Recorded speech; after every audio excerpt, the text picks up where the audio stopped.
pemirsa, salam sehat untuk kita semua. Jumpa lagi bersama saya, Rini Kustiani dalam program Teras Negeri. Program Teras Negeri dapat Anda saksikan di kanal YouTube Tempo.co. Kali ini kita akan membahas transformasi salah satu kota pendidikan dan kreatif di Jawa Timur. Tentu pemirsa sudah tahu ya, kota pendidikan dan kreatif itu apa? Nah, ini adalah Kota Malang ya. Di bawah kepemimpinan Bapak Wali Kota Wahyu Hidayat, Malang meneguhkan diri sebagai kota cerdas yang efisien, transparan, dan inovatif. Sebuah visi yang memajukan teknologi, penguatan ekonomi lokal, sebagaimana kita lihat ya, di sini ada banyak produk UMKM, serta penerapan tata kelola pemerintahan berbasis digital. Nah, sudah hadir bersama kita Wali Kota Malang, Bapak Wahyu Hidayat. Assalamualaikum warahmatullahi wabarakatuh. Waalaikumsalam warahmatullahi wabarakatuh. Baik, apa kabar Pak Wali?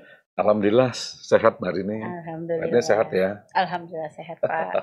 Kita ini janjian pakai putih. Iya. Akhirnya nggak tahu kalau pakai putih, akhirnya nggak tahu sama-sama putih Iya, ya. benar. Sehati berarti kita. Iya. Jodoh ya. Amin.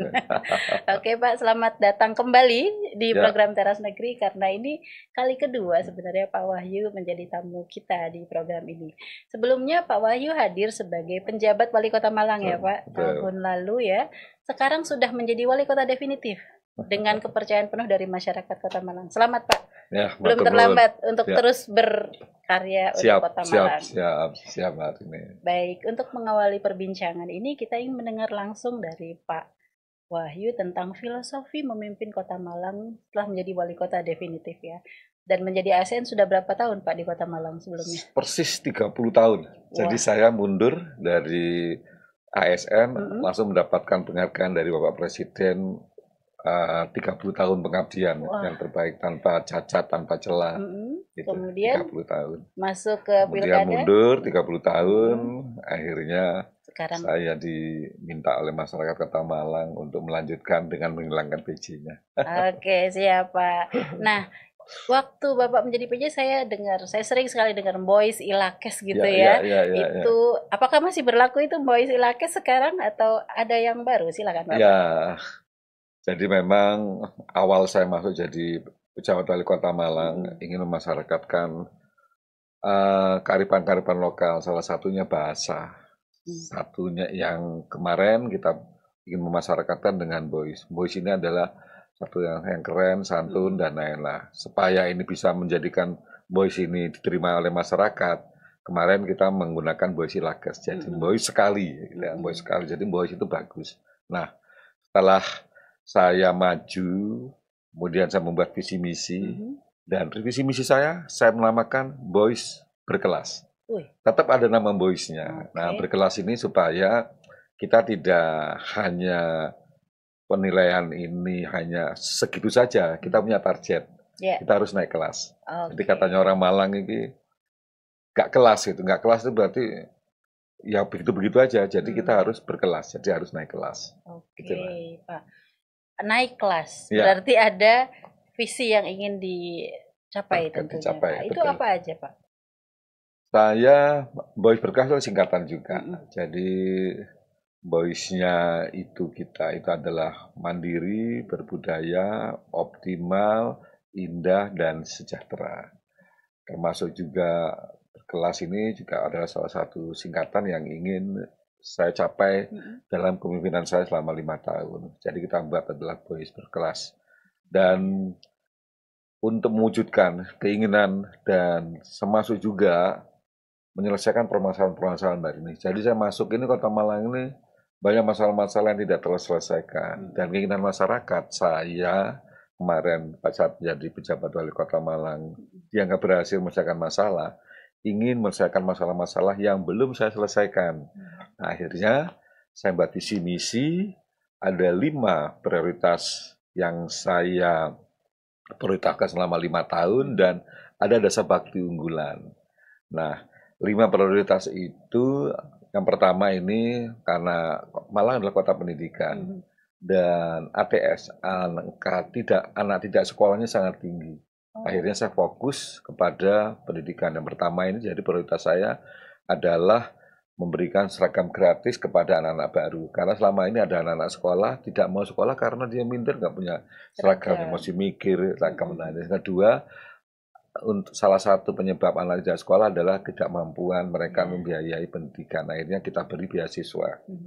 Nah, itu ada. Kemudian yang ketiga, ini adalah terkait dengan, nah ini ada kaitannya, nanti akan saya jelaskan.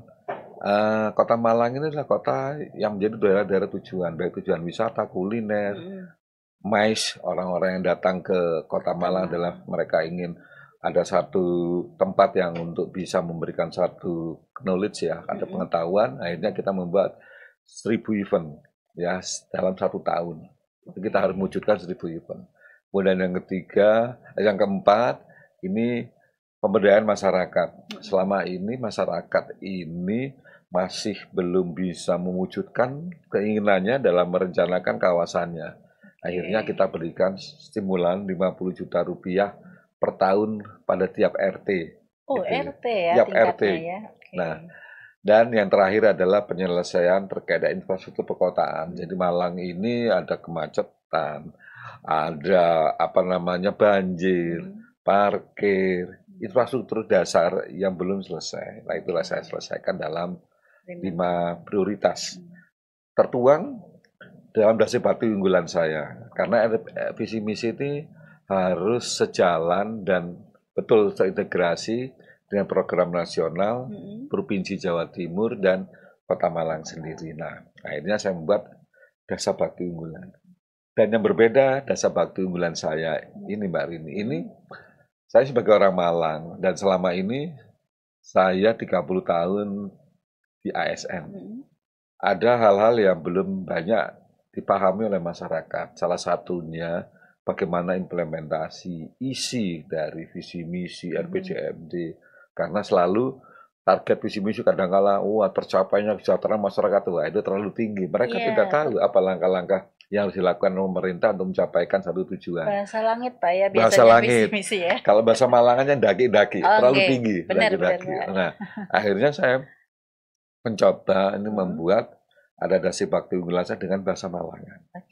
Malang yang terkenal dengan bahasa waliannya, bahasa Baliannya, itu saya buat seperti itu. Dan mereka akhirnya terbukti pada saat saya kampanye kemarin, dasa bakti unggulan saya ini diterima oleh masyarakat. Contoh, dasa bakti unggulan saya misalkan ngalam pinter. Orang tahu, untuk meningkatkan kualitas pendidikan. Kemudian ngalam tahes untuk kesehatan. Ngalam rijik itu untuk memberikan perhatian kita terhadap kebersihan. Rijik itu bersih. Kemudian dengan alam seger. Seger terkait dengan lingkungan. Fokus kita kepada lingkungan. Nah, Mbak Rini sudah tahu kan akhirnya. Dan terkait dengan RTH. Kemudian juga ada ngalam laris. Ngalam laris ini untuk memberikan kesempatan. Nah, ini contohnya ini. UMKM kita perhatiannya adalah ngalam laris. Berupayakan supaya UMKM kita naik kelas. Kemudian juga ada ngalam nyaman. Malang ini adalah daerah tujuan wisata dan tapi rata-rata orang yang pernah tinggal atau dinas di Malang, mereka ingin pensiun di Kota Malang karena dianggap nyaman untuk kita bertempat tinggal. Nah, itu ngalam. Kemudian juga ada ngalam ngopeni. Ngalam ngopeni itu bentuk perhatian kita kepada bantuan-bantuan yang kepada mereka yang membutuhkan.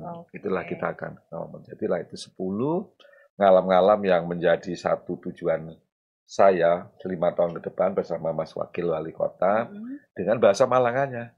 Jadi Malangan ini akhirnya kita setelah saya sampaikan, mereka udah nggak perlu banyak bertanya. Ini maksudnya adalah ini, maksudnya ini. Nah, itulah yang akhirnya saya dipercaya oleh masyarakat Kota Malang untuk menjalankan amanah ini di 4 tahun ke depan. Oke, Pak. 10 visi yang konkret kita semua bisa langsung paham ketika tahu apa itu. Terus 1000 event. 1000 event. Dan itu semua di tengah efisiensi anggaran, Pak. Masih bisa bergerak, Pak. Nah, ini yang jadi akhirnya terjawab semua. Kenapa saya ada 1000 event? Saya nyampaikan 1000 event ini pada saat saya kampanye kemarin. Jadi oleh KPU di bulan Agustus tahun kemarin saya sudah harus membuat ini dan dimasukkan kepada KPU sebagai 1000 event yang terjawab pada saat di tahun 2025, di awal tahun 2025 ada efisiensi. Kemarin PHRI datang ke Kota Malang, dia sambat curhat bahwa terkait dengan okupansi hotelnya itu menurun karena memang efisiensi banyak yang tidak banyak. Nah, akhirnya dengan program 1000 event ini menutupi terkait dengan tingkat okupansi masyarakat yang terutama terhadap hotel. Karena apa, Mbak Rini? 1000 event ini saya memberikan fasilitas semua kegiatan-kegiatan untuk melakukan event-eventnya ada di Kota Malang. Jadi tidak hanya terkait dengan event-event olahraga yang mengundang orang datang ke sana, sport tourism, tetapi juga beberapa event-event, ada event keagamaan, kita datangkan misalkan ada kiai besar yang memang mempunyai jamaah yang banyak, kita fasilitasi. Kemudian juga ada, sekarang sudah ada WO yang walaupun dia tinggal di Jakarta, tapi mengadakan di Kota Malang, ya, bisa menjadi ada multiplier effect. Mereka datang dengan satu tujuan tertentu, ada sport tourism, ada hal-hal yang lain, ada musik-musik yang akhirnya mendatangkan artis-artis. Mereka datang ke Kota Malang tidak hanya datang kepada event itu. Karena saya yakin karena Kota Malang punya ada tujuan wisata. Punya ada kuliner-kuliner yang menarik, ya.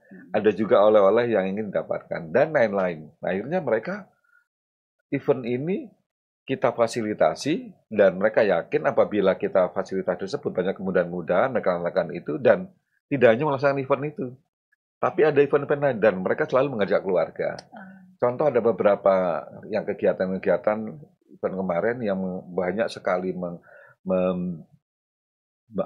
berdampak dengan membawa pesertanya. Contoh seperti lari itu kan sekarang sedang digemari, sedang tren. Sepeda itu juga sama seperti itu.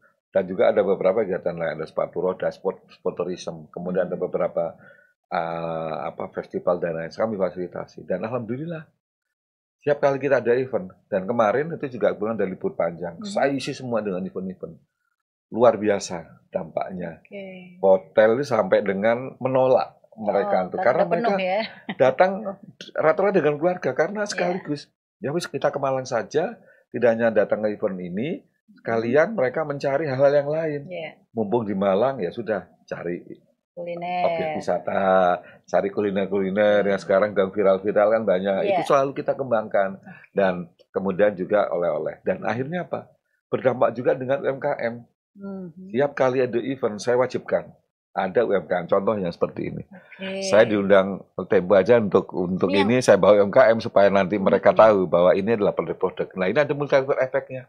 Itu. Ini pastry ya, coklat. Nah, ini memang kita tampilkan di sini ada yang berbeda-beda, yang tidak umum. Contoh ya seperti ada bumbu soto. Kemudian juga ada tadinya seperti ini. Ini adalah yang dari sayur-sayur, mix sayur. Mix sayur nih, ada tempe, kentang. Bisa dicoba nih Mbak Rini. Boleh. Coba. Nah, ini ada mix sayur. Ini kan ini dari mix sayur.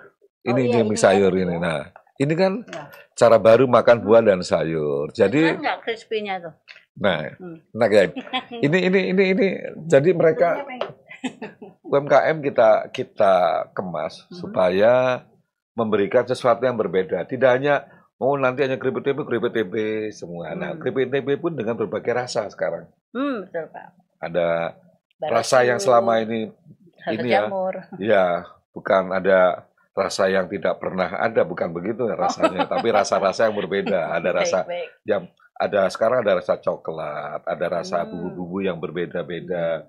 Ada mungkin ada tempe, keripik tempe rasa soto, ada keripik tempe rasa ada yang ori, kemudian juga ada yang berbeda-beda ini. Ya, yang pedas-pedas juga ada. Yang ini ada kerajinan tangan juga, Pak. Ini bani ya. Nah, ini juga selain kuliner, ini ada beberapa. Betul. Ini di itu ya, betul ya. Dan ini rata-rata memang ada beberapa UMKM yang di Kota Malang berkreasi, bisa menarik, dan saya selalu sampaikan bahwa ini berbeda. Dan mereka ini kita kasih ada pendidikan terlebih dahulu. Ada pelatihan. Bagaimana cara kemasannya, bagaimana bisa menarik orang untuk melihat, ya. Kemudian eh, tata cara yang lain yang berbeda. Ini juga, dan mereka apabila sudah mendapatkan pelatihan ini, dari yang terbaik kadangkala itu kita beri langsung pada alatnya. Jadi misalkan seperti sayur ini, ya ada alat yang untuk bisa mengeringkan dan bisa juga bisa lebih lama. Kita kasih alatnya, seperti kita kasih bantuan. Iya. Ini Iya. kalau masyarakat berpikir seblak dari Bandung, seblak dari Malang. Ya. Seblak dari Malang ya. Kalau seblak dari Malang seharusnya bukan seblak, jadi tadi keplak tuh. Keplak itu mukul. Jangan, jadi memang rasanya wah ya, gitu jadi ya. Kan supaya kelihatan pedes seperti dipukul ya pedesnya. Jadi memang ada harus semacam orang aja menarik. Sama seperti kita menu-menunya juga menu-menu yang menarik ya. Seperti kita juga banyak seperti mie dengan nama-nama yang horor-horor kan akhirnya menarik. Nah, itu yang bikin penasaran. Penasaran. Pak, ini kan tadi Bapak udah spoiler, ada bantuan dari pemerintah untuk UMKM, misalnya mesin pengeringnya dikasih ya. Nah, apalagi Pak? Ada kredit, permudahan izin, apalagi halal, sertifikasi kan banyak nih Pak pastinya. Apalagi? Betul Mbak. Jadi saya sudah ditetapkan ataupun kita kumpul bersama ini menetapkan saya sebagai sahabat UMKM. Dengan sahabat UMKM ini berarti ada upaya-upaya yang dilakukan. Sebagai seorang sahabat tentu kita akan lebih memahami, kalau sahabatnya senang kita ikut senang, tapi kalau sahabatnya tidak senang kita juga berupaya kenapa tidak senang. Nah, permasalahan UMKM saat ini itu hanya ada dua. Pertama ini terkait dengan akses terhadap pembiayaan, yang kedua adalah pemasaran. Nah ini yang kita selalu tekankan. Kalau akses pembiayaan, kita punya Bank Peringatan Rakyat yang memang saya minta berorientasi bagaimana bisa meningkatkan UMKM di Kota Malang. Jadi fasilitasi pembiayaan itu sudah akan dipermudah. Contoh kemarin pada saat hari jadi Kota Malang, BPR kita ini sudah memberikan kemudahan-kemudahan terkait juga dengan bunga yang lebih murah, bersaing dengan bank-bank yang lain, termasuk dengan kemudahan-kemudahan lain untuk bisa mendapatkan akses pembiayaan tersebut. Kemudian yang kedua pemasaran. Upaya kita untuk bisa pemasaran, salah satunya ini. Termasuk saya datang ke Negeri ke TP ini bahwa ini adalah bagian dari pemasaran. Promosi Pak? Iya, ini adalah promosi. Termasuk juga event-event itu. Saya wajibkan. Event kita bantu, kita fasilitasi, kita permudah, tetapi wajib pada saat event ini membawa UMKM ada di sana. Jadi orang datang nonton event ini bisa melihat UMKM Kota Malang. Tidak hanya event-event tersebut. Di pemerintahan pada saat mengadakan acara pun, baik itu ada seminar, rapat, dan lain-lain, harus ada UMKM di depan pintunya. Jadi mereka datang bisa melihat UMKM. Baik. Ya. Nah, ini saya sudah dengar ya pemerintah Kota Malang banyak dapat penghargaan ini. Yang terbaru itu ada tentang penghargaan dia apa tuh Pak? Yang polisi darah. Yang lingkungan itu ada Pak. Nah, itu gimana Pak? Ya ini memang ya alhamdulillah Kota Malang dalam mengimplementasikan dan melestarikan lingkungan hidup karena masuk dalam dasar bakti saya, Ngalam Seger, kita fokus terhadap udara yang sehat, terbebas dari polusi udara. Salah satunya adalah dengan keberadaan taman-taman ruang terbuka hijau. Dan ini kita sudah beberapa mendapat penghargaan tingkat nasional terkait dengan kita pro iklim, kemudian juga bagaimana regulasi, bagaimana kita bisa mengendalikan ruang terbuka hijau, tidak ada alih fungsi ke bangunan, dan saat ini Kota Malang kan juga di daerah ketinggian. Jadi sangat enak, nyaman, dan tentunya bisa ada udara yang nyaman juga untuk bisa dinikmati. Langkah-langkah yang sudah kita lakukan untuk bisa mendapatkan itu kita Car Free Day. Contoh Car Free Day ini kita dalam 1 hari itu di Ijen tidak boleh ada apapun, tapi mereka bisa menikmati udara yang sehat. Padahal Ijen ada menjadi ikonnya Kota Ya. Malang, Jalan Ijen. PKL dan tidak boleh, dan mereka benar-benar berolahraga. Tiap minggu, mulai jam 6 sampai jam 10, rata-rata, kurang lebih orang yang datang sekitar 10.000. Tidak hanya dari Kota Malang, tapi dari beberapa kota. Nah, itulah akhirnya, kebetulan hari ini, Mbak, ini kami mendadak kemarin mendapatkan nominasi untuk mewakili dengan 3 kota, mewakili Indonesia, untuk bisa mempresentasikan upaya-upaya yang dilakukan oleh Kota Malang dalam rangka mengendalikan polusi udara. Jadi ya mudah-mudahan nanti mohon doanya saja ya, di tingkat Asia Tenggara kami ada 3 kota yang ditunjuk oleh Kementerian Lingkungan Hidup untuk bisa memaparkan upaya-upaya kita dalam rangka mengendalikan polusi udara menjadi udara yang lebih baik. Tingkat Asia Tenggara ya pemirsa ya. Tingkat Asia Tenggara, bukan nasional lagi ya. Ya, nasional. Udah naik kelas banget ini Pak. Naik kelas, berkelas betul. Ini tadi ya, Bapak bilang berkelas. Oke.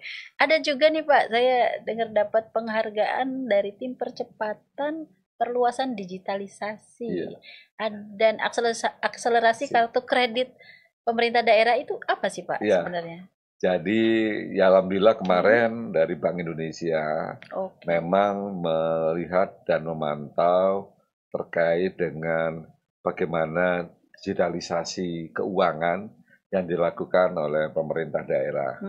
Alhamdulillah Kota Malang ini dalam akses ataupun memperkenalkan digitalisasi, kemudahan-kemudahan bagi pelayanan keuangan kepada masyarakat, ya kita ada menggunakan beberapa program-program digitalisasi. Dan digitalisasi yang kita lakukan ini juga merupakan perintah dari pusat bahwa dalam rangka pelayanan masyarakat terkait dengan literasi keuangan, terkait dengan bagaimana akses kita untuk implementasikan yang dulu manual, sekarang menjadi digitalisasi, kita sudah jalankan secara optimal. Jadi banyak kemudahan-kemudahan yang memang sudah kita lakukan sebagai bentuk pelayanan kepada masyarakat. Jadi dan ini digitalisasi ini akan membuktikan kepada masyarakat bahwa dalam proses keuangan, apakah dalam rangka pembayaran PAD, pajak dan retribusi, kemudian bagaimana kita pelayanan terkait dengan bantuan dan lain-lain, kita menggunakan digitalisasi. Dan itu kita direspon baik oleh Bank Indonesia. Oke, berarti itu menjadi salah satu bukti ya. Tadi salah satu visinya masuknya kemana tuh Pak kalau digitalisasi? Kalau digitalisasi ini kita masuk ngalam nyaman dan terkait dengan ngalam ngopeni. Ngopeni kan memberikan pelayanan terbaik, tidak hanya dari keuangan, tetapi bagaimana kita kebutuhan-kebutuhan masyarakat untuk bisa kita fasilitasi dengan baik, terutama pelayanan-pelayanan terkait dengan perizinan, pelayanan-pelayanan yang dilakukan oleh pemerintah Kota Malang kepada masyarakat. Baik Pak. Ini kalau tadi bicara Bapak Kota Malang ya, Kota Malang menjadi satu dari 3 kota yang menjadi nomine yang dipilih oleh Kementerian Lingkungan Hidup untuk menjadi nomine kota dengan udara bersih ya, se Asia Tenggara. Kita doakan itu. Coba tadi saya masih penasaran Pak, mungkin ada kebijakan-kebijakan khusus yang Bapak terapkan supaya Kota Malang nih tetap asri, udaranya bersih tadi ya. Karena tantangannya kan sekarang misalkan UMKM nih, ini pasti ada limbahnya kan Pak? Betul. Event pasti ada eksesnya gitu. Nah itu gimana Pak? Mungkin ada kebijakan-kebijakan khusus yang mendukung tadi ya supaya ramah lingkungan. Jadi semua memang akan berdampak terkait dengan lingkungan. Kita sudah menerapkan aturan-aturan. Apabila melakukan suatu kegiatan, tidak boleh ini dan ini dan ini.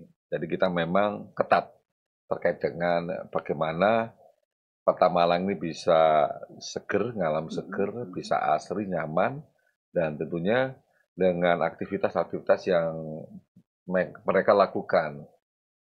Saya sudah ada satu aturan, ada regulasi untuk bisa mengatur itu. Contoh sekarang, kita dalam titik tertentu, misalkan dalam taman dan lain, kita ada program seperti Car Free Day. Itu kita atur supaya mereka tidak ada campur baur. Jadi kalau memang mereka berolahraga di dalam taman, mereka tidak boleh ada PKL, tidak boleh ada ini. Jadi ada satu kawasan tertentu. Jadi mereka menikmati udara yang nyaman, ada tempatnya. Jadi kita atur begitu. Kemudian yang kedua, ini kita pengendalian terhadap perizinan. Ya. Kota Malang menjadi kota tujuan, baik dari berdampak ekonomi, ada peluang-peluang bisnis yang memang bisa berinvestasi di Kota Malang dan mereka mendapatkan keuntungan. Tetapi tetap bahwa Kota Malang ini adalah kota yang berada di dataran tinggi, kota yang sejuk. Apabila ini kita langgar, termasuk juga saya mengetati terkait dengan ruang terbuka hijau. Kadang-kadang ruang terbuka hijau ini kan banyak dilirik oleh orang-orang yang, wah ini tempatnya strategis, tapi kan peruntukannya tata ruangnya RTH. Wah ini kalau bisa jadi orang-orang dengan bisnis, modal besar malah ya, itu menarik sekali, strategis. Wah ini keuntungannya banyak. Nah ini kita ketat sekali. Kalau memang tidak bisa, tidak bisa. Termasuk juga Kota Malang ini di ketinggian, tapi juga banyak aliran sungai. Dan itulah saya sekarang mulai menerapkan bahwa sepadan sungai ini harus ada konservasi. Konservasi ini juga akan menjadi salah satu luasan yang menjadi kewajiban yang harus ada dalam tata ruang di suatu kota, menjadi ruang terbuka.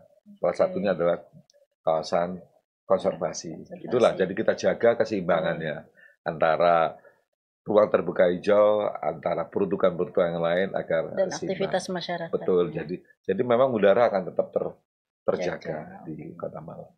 Baik Pak, sukses nanti ya Pak. Amin. Untuk presentasinya. Ya, mohon doanya mudah-mudahan bisa mewakili Indonesia ya untuk menunjukkan ke tingkat Asia Tenggara ya, tingkat internasional bahwa kota-kota di Malang ini masih tetap mempunyai kewajiban dan keinginan menjadikan kotanya lebih nyaman, segar, dan penduduknya juga akan bisa beraktivitas dengan baik. Oke, baik. Pemirsa, ini menarik sekali ya perbincangan kita dengan Bapak Wahyu Hidayat, dan tak terasa kita sudah di penghujung acara. Tapi sebelum saya menutup program Teras Negeri kali ini, silakan Pak Wahyu menyampaikan closing statement atau pernyataan penutup untuk pemirsa Teras Negeri dan warga Kota Malang. Silakan Pak. Pertama saya terima kasih hari ini Teras Negeri ini, karena ini yang kedua. Dan saya yakin memang Teras Negeri ini dengan yang pertama kemarin bisa berdampak dan bisa dirasakan di masyarakat Kota Malang. Dan sebagai closing statement di acara Teras Negeri yang hari ini, saya memang menginginkan bahwa tadi kita dengan visi misi saya, Kota Malang yang berkelas, boys berkelas, kan mengharapkan bahwa untuk menjadikan Kota Malang boys berkelas itu bukan hanya tugas pemerintah. Tetapi mari kita bersama-sama seluruh elemen kita menjadikan Kota Malang yang berkelas. Kota Malang tidak akan bisa berkelas apabila keikutsertaan dan kepedulian masyarakat Kota Malang bersama-sama dengan masyarakat Kota Malang untuk bisa menjadikan Kota Malang yang berkelas. Mari kita bersinergi bersama, mari kita berkolaborasi, kita punya satu tujuan, ngalam iki ben lebih apik maneh, ben menjadi ngalam ataupun Malang yang boys berkelas. Oke, baik Pak, terima kasih. Baik, pemirsa, ya demikianlah program Teras Negeri. Ini Bapak mau langsung menuju presentasi. Saya Rini Kustiani pamit undur diri. Kita akan kembali dengan kepala-kepala daerah yang memberi inspirasi untuk kemajuan negeri. Sampai jumpa.